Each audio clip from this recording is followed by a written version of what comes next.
what has been achieved on primary health care, the African Agenda 2063, and we have also similar alignment in health agendas because the Sustainable Development Goal. From the Caribbean in Africa and from Africa in the Caribbean, we've had a lot of good work done by Afreximbank. A new chapter is Global Healthy Corporation, is begun written in Addis Ababa.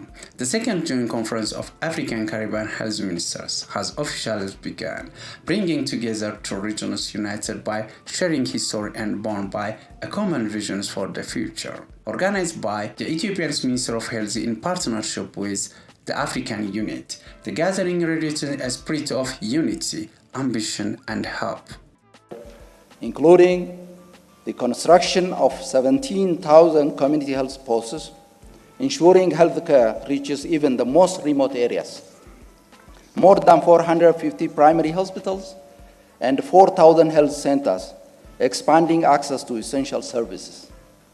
A community-based health insurance system covering 80% of the population, soon to be strengthened by the launch of social health insurance, ensuring financial protection for millions. The opening session set the stages for the transformation. Adam Farah, Deputy Prime Minister and Head of the Coordination Center for Democracy and Development, delivering a message filled with purpose. He reminded delegates that health stands as the gathering investments and nations can make, citing Ethiopia's successes in significantly reducing maturity and child mortality through strong investment in primary health care. He highlighted Ethiopia's firm commitments to universal health coverage and the delivery of essential services for every citizen. The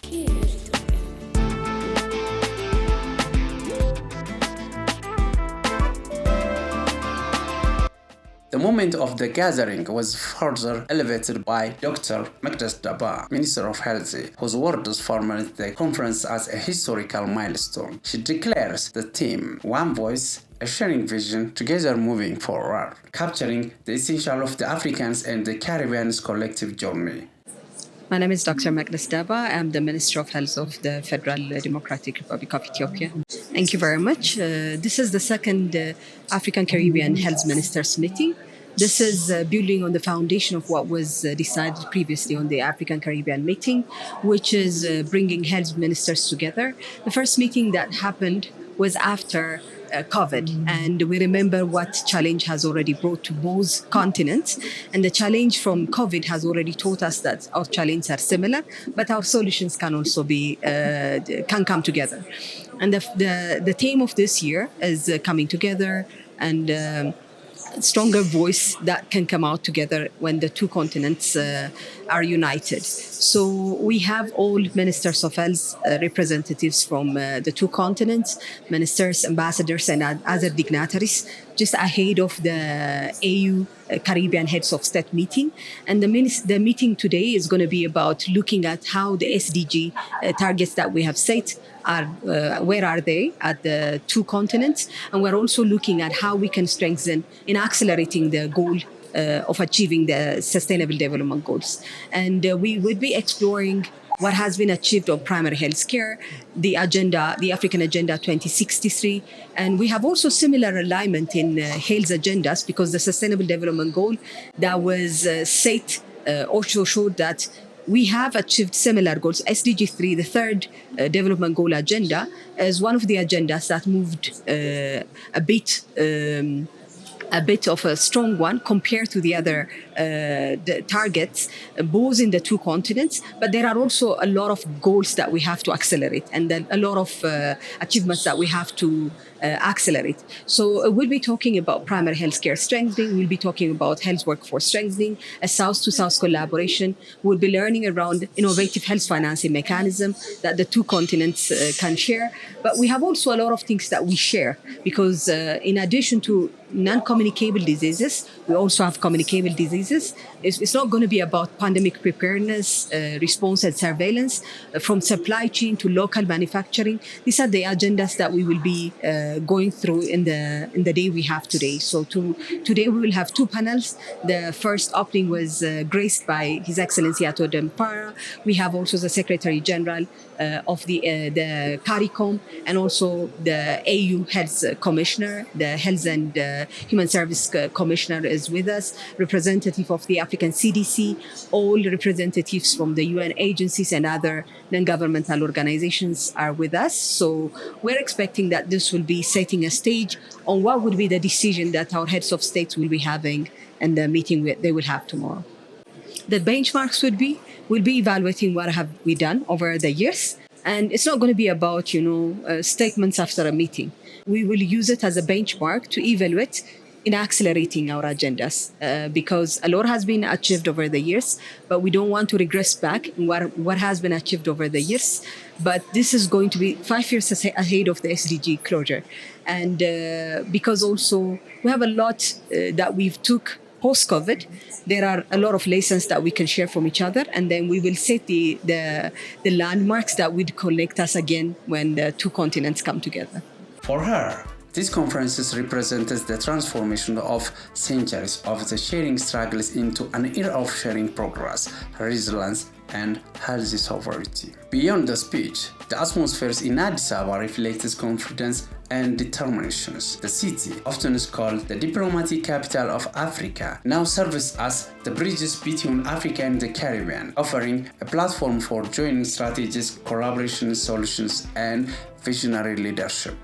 My name is Carla Barnett. I'm the Secretary General of the Caribbean Community, CARICOM. Thank you.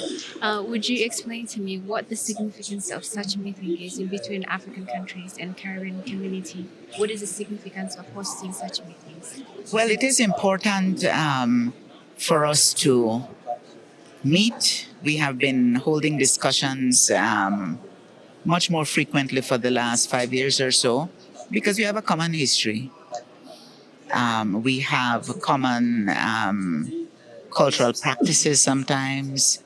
We had Carifesta in Barbados last week, and we had some wonderful art and culture and drama and music from Africa present there. And so we are learning about each other, and we are hoping that this will help us to translate getting to know one another from actually investing and developing business that brings the regions together in that kind of way as well. Okay, the first meeting we had, the first summit meeting, took place in 2021. It was a virtual meeting because we couldn't travel in those difficult times of COVID. And among the things that the heads of government of CARICOM and African Union who participated, they wanted to ensure that the Commission and the Secretariat work closely together, which we've now signed a memorandum of understanding, which we are seeking to operationalize. They also wanted us to focus on developing what we call people-to-people contact, which is we come here and African people go to the Caribbean and learn more about each other and establish relationships. We have been doing that. They focus as well on establishing the basis for investments from the Caribbean in Africa and from Africa in the Caribbean. We've had a lot of good work done by Afreximbank that's really led the way in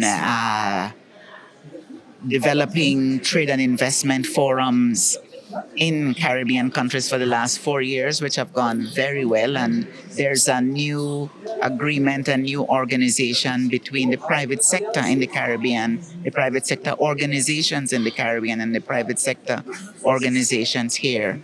And so we're learning about each other, we're building relationships, and hopefully that will lead to long-term collaboration on business and investment in both regions.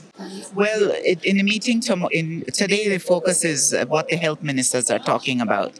Tomorrow, when the heads of government meet, They are going to be talking about things like reparations. They're going to be talking about the impact of climate change, because in the African continent and in the Caribbean, we pay a disproportionate cost to deal with the impact of climate change. We cause very little of the climate change that's happening, but we bear the burden of it. And so we're going to be talking about that as well.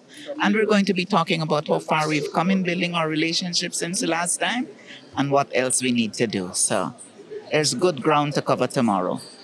I don't want to preview.